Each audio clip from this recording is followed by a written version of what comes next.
بالله من الشيطان الرجيم بسم الله الرحمن الرحيم ثم الصلاة والسلام على أشرف المرسلين وعلى آله وصحبه أجمعين رب اشرح لي صدري ويسر لي أمري واحلل عقدة من لساني يفقه قولي عما بعد السلام عليكم ورحمة الله وبركاته.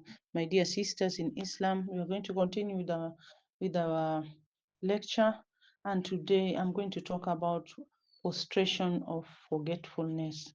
My dear sisters in Islam, prostration of forgetfulness, yani to sahw, is legislated for making up for certain deficiencies that may be committed in prayer out of forgetfulness or unconsciousness, whether this prayer is obligatory or voluntary.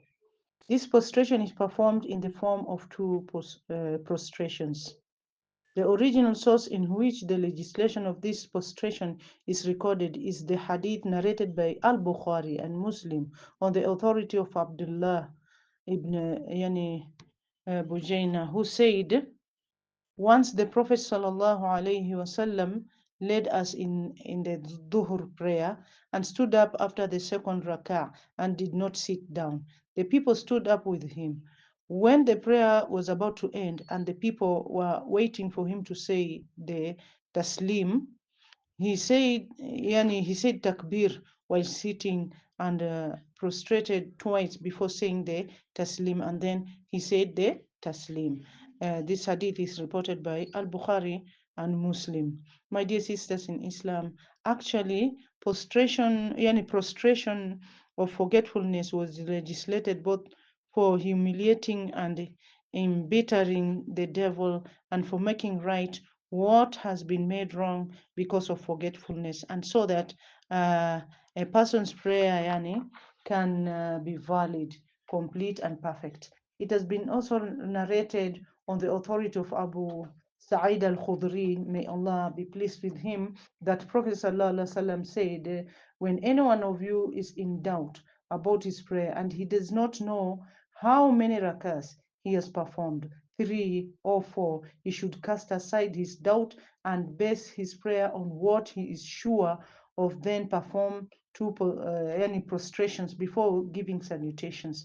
If he has performed 5 rakas, they will make his prayer an even number for him. Um, um, this prayer will be 6 yani rakats as an even number and not an odd one. 4 as obligatory and 2 as voluntary. My dear sisters in Islam, um, so if he has performed 5 rakas and they will make his prayer an even number, as I've said, for him. And if he has performed exactly 4, the 2 prostrations will be humiliation for the devil. This hadith is reported by or narrated by Imam Muslim. So, my dear sisters in Islam, generally speaking, prostration of forgetfulness becomes obligatory if a performer of prayer does an act that is an addition or an increase to prayer itself, yet this act is one of the acts of prayer, as to perform an extra act of bowing or prostration. It has been narrated on the authority of Abdullah ibn Mas'ud, may Allah be pleased with him, that once the Prophet ﷺ performed 5 rakas in Dhuhr prayer. So he was asked, is there any increase in the prayer? The Prophet ﷺ said, and what is it? They said, you have performed 5 rakas. The Prophet ﷺ bent his legs and performed 2 prostrations of forgetfulness. This hadith is narrated by Imam al-Bukhari. For some fiqh scholars, they maintain that prostration of forgetfulness also becomes obligatory if a performer of prayer does such acts as reciting the Quran out loud in a prayer in which it is to be recited quietly, or if he neglects the first sitting for tashahud, or any of such acts of the sunnah related to prayer. So this is found in the book of Kifayatu um, Akhyar, volume 1, page 243, and also in the book of Al Hidayah, volume 1, page 95, and also the book of Al Mughni, volume 2, page 403. So, if, my dear sisters in Islam, however, a performer of prayer neglects a pillar of prayer, that is an obligation, and does not set right what he has neglected, his prayer will be invalid and cannot be made up for through uh, prostration or forgetfulness. An example of this is that he may forget to bow down or to prostrate. So a performer of prayer may neglect doing such things which are for the perfection of prayer, such as the invocation of istiftah or raising of hands on saying the first takbir in prayer, takbiratul ihram. In this case, this prayer is valid and he does not have to perform prostration or forgetfulness. However, the reward for such prayer may be decreased. My dear sisters in Islam, for example, also, if a man is afflicted by forgetfulness or by something that obliges him to speak, he is to say, Subhanallah, yani glory be to Allah. As for a woman, she is to clap her hands.